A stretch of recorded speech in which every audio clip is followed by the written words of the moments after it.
Okay, yeah, thank you very much. I'm Karen Jaehrling from the University of Duisburg-Essen. I had the pleasure to coordinate this part of the project, which deals with, among others, the role of the state in managing the inflation crisis, also the role of social partners, but I will focus mostly on the role of the state today. And I will try as much as I can to not repeat too much of what has already been said, because we have touched upon a lot of things already. Sorry. So first, to start, the general question, why is inflation so high on the political agenda, I think, as we've seen now, and why was it last time? So what are the particular challenges? I don't know if you can read that. And I think we've already talked a lot about the social implications, so the purchasing power, and also the asymmetrical distributional effects. We have talked about the economic risks of weaker economic growth and then unemployment, of course, that's the classical. We haven't talked that much about the third one, the electoral salience, so rising living costs.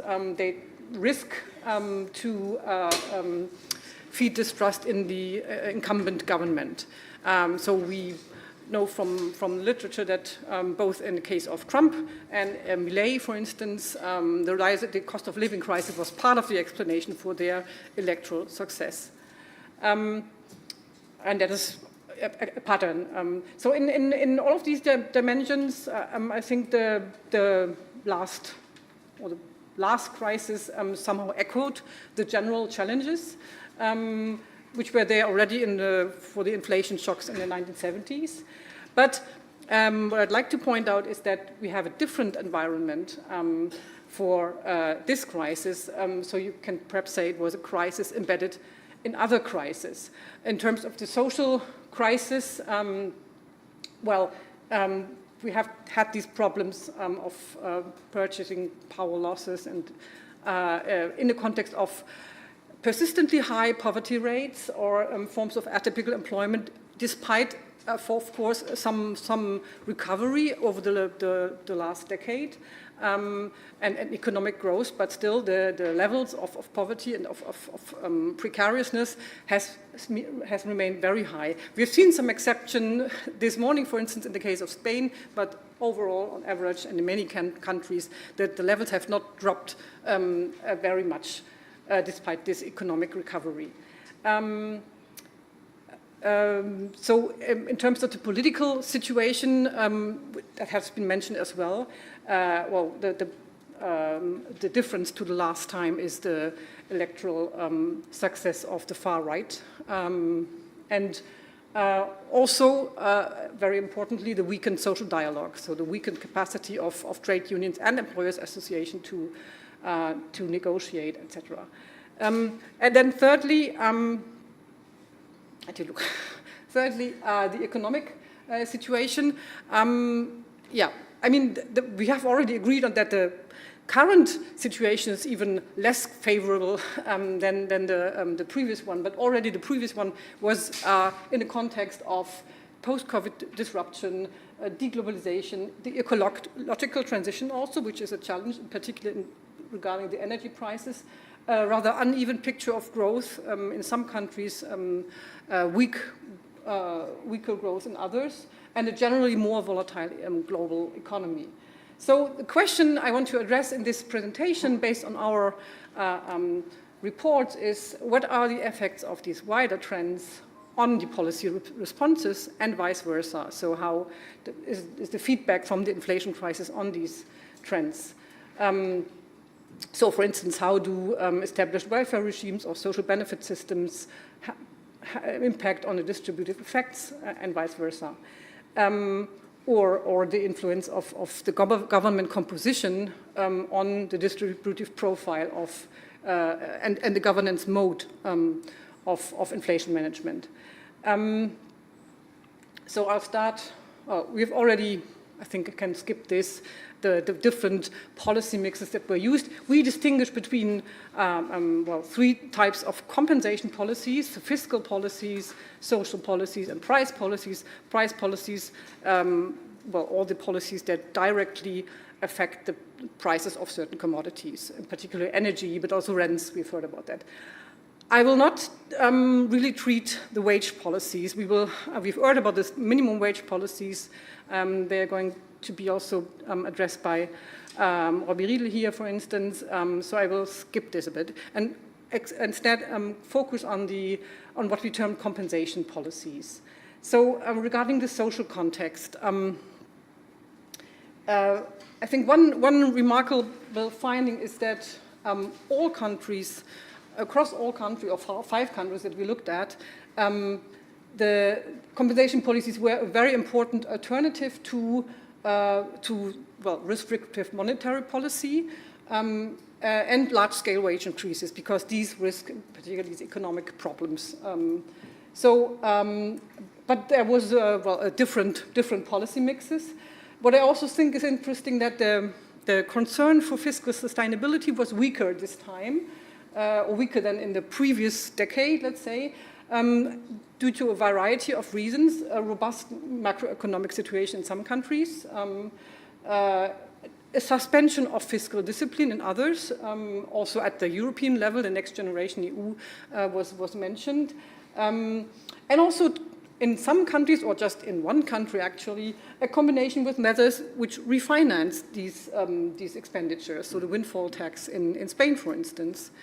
And regarding the question to how these policy responses have been shaped by and do shape established systems of social benefits, I think what we can see is that, well, first of all, there are some indexation mechanisms implemented in the social system, in social benefits and transfers, but they were not sufficient in the face of this crisis. So there's a lot of extraordinary measures. So one-off payments or extraordinary increases, and they were partly outside the system, but also partly within the established systems. And in the case of these policy responses that were adopted within the established systems, this was also partly a prolongation of a change, of a transformation, which started actually previous to the crisis. We've heard that with regard to the minimum wages actually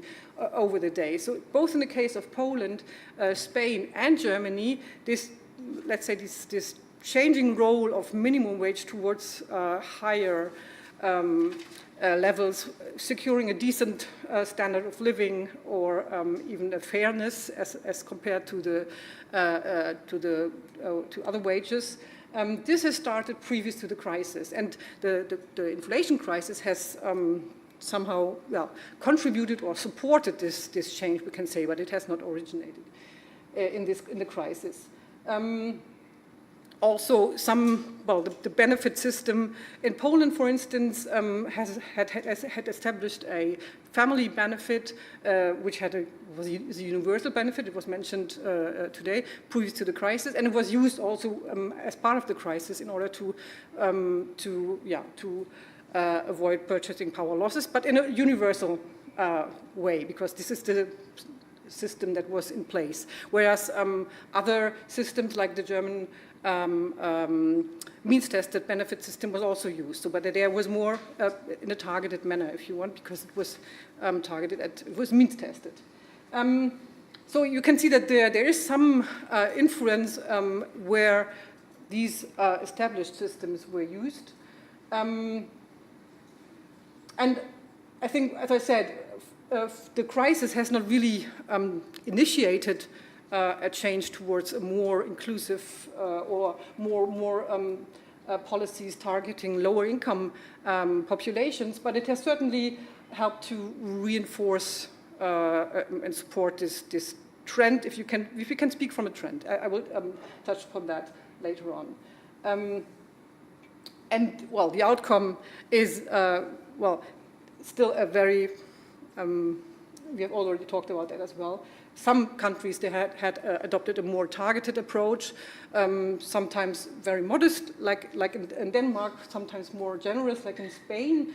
and more untargeted or mixed responses as in the other countries.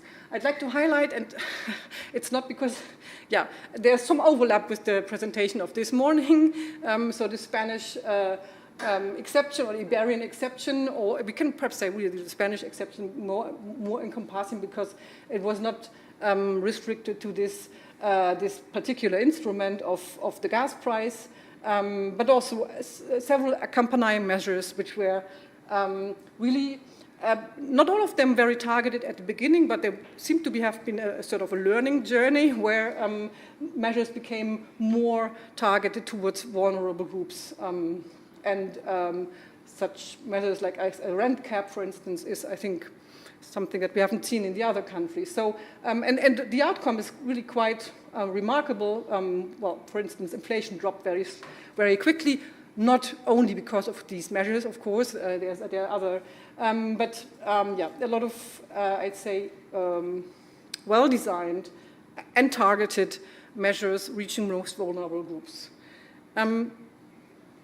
Regarding the political context, well, the question is, well, first, did the government composition shape the policy response? And I think we can see in our reports that, yes, there is some impact, or let's say at least a correlation, on the governance mode. So the involvement of social partners was strong in Spain and Germany, with a social democratic party in the government, and a more left-leaning party in government in Spain, versus the weak or non-existent involvement of social partners in both Poland and Italy. And I think this is not a coincidence. So, of course, the ties between trade unions and the far-right parties is not close. However, there is no really clear-cut impact on the distributional effects. So if you look at the way how, well, the policy mix was in Spain versus Germany, so despite similar strong involvement of social partners, we have different policy mixes and to a different extent a more targeted approach in Spain. And perhaps, well, the reasons for this more, for this unclear effect is that, well, one for instance is that the mobilization capacity of the trade union movement is different in different sectors. So wherever they could get their voice heard or be involved in government negotiations, this didn't necessarily mean that they were representing all of the industries likewise. It's also, of course, the case that some industries were more exposed to the shock, to the inflation shock, so they were the most, they were the ones who were sat down in order to discuss about measures, and these measures were then more targeted to these industries. So, and another finding, which I think Oscar already mentioned this morning, the role of social partner involvement, even where it was strong, was a different one than like in the inflation crisis in the 70s. It was mainly in a legitimizing role, in a consultative role or advisory capacity. I brought here a table, which I think I won't repeat because a lot of this has been mentioned already. But as a general symbolic value. So going back to the other part of the question, did the crisis support the electoral success of the far right? Well, I think there's weak incidence overall. It's rather, the picture is rather, the usual one. So the rising living costs are a risk for the incumbent governments. In Germany, it seems to have played a role, also for the coalition government between the Greens and the Social Democrats and the Liberals, which were not re-elected. A part of the analysis say, well, the subjective inflation also played a role here. But we also see that in Hungary, where they also did have some, Hungary was not part of our country sample, but it's where I read that also the high inflation rates during the inflation crisis did play some role in this failure of Orban to secure his re-elections. So that's perhaps the good news, or whatever. It's the usual picture. Last but not least, the economic context. So, for instance, the energy crisis, did it act as an accelerator of the green transition? And I think what we can say is that probably also across all countries there is a raised public awareness, and also the narrative has been strengthened that we need to move away from fossil energies. This has translated in some measures, let's say, where in fact that have tried to incentivize a lower energy consumption. So for instance, support for public transport, that was something that was used in Spain, in Germany as well. Question is a bit, is there a lasting impact? I will address that, but speaking for Germany, I would say, well, again, you see the importance of partisanship, so the political composition of the government, which is now a different one, and which also scales back on this agenda currently. The other question that we have had some discussions among our group is the question of a catharsis, the crisis as a moment of catharsis or freeze regarding the national growth strategies. So did the national growth strategies, the economic policies, social policies that were in place, have an impact on inflation management, and vice versa? Has the inflation and inflation management impacted on these growth strategies? I think one point is, well, this thesis of a freeze is based on the observation that there were dedicated policies which were supporting energy-intensive industries. So the question is that an indicator for a freeze? I'm skeptical here, but there's a different assessment of this question.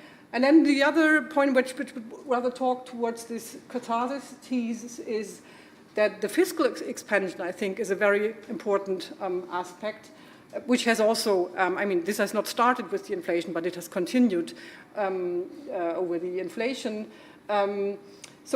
Because this means a greater import of state-led demand, and we have heard this morning that in Spain, for instance, this helped to some extent as a carrot, the next generation EU fund, in conjunction with a stick, so the labor market re-regulation, to steer companies' strategies away from this low-wage path. So in some way, these fiscal expansion that we have seen in the past seems to help a change in economic strategies. And of course, it also just means that quantitatively, demand and state finance demand has become a bigger portion of GDP growth. Like in Germany, where I have seen a substantial increase with regard to this, to this element of demand. So I think we can see that as long as this continues, this certainly also supports to some extent a move away from, in these in particular in the countries with the strong export oriented growth strategies, a move away from this strategy towards a more balanced model. So question is the legacy for the current crisis, and we've talked about tools, and since regarding the current crisis, I think we will hear, perhaps to some extent from our panelists, to what extent they can see some legacies in terms of the tools, in terms of the policy principles and the overarching narrative. So, for instance, the green transition, but also this trend towards more policies for the low-income households, both social policies and minimum wage policies, but also with regard to economic policies. We also can talk about burdens and missed opportunities. To what extent has the inflation been a moment where conflicts, challenges have been, have not been resolved. That's the case for Germany. I can perhaps provide a few insights later in the discussion. But also the question of constraints. So, I mean, the fiscal expansion has been going on for some time, and my sense is that this is coming to an end, or let's say it's not the same situation, let's say, as in the last crisis. Thank you very much.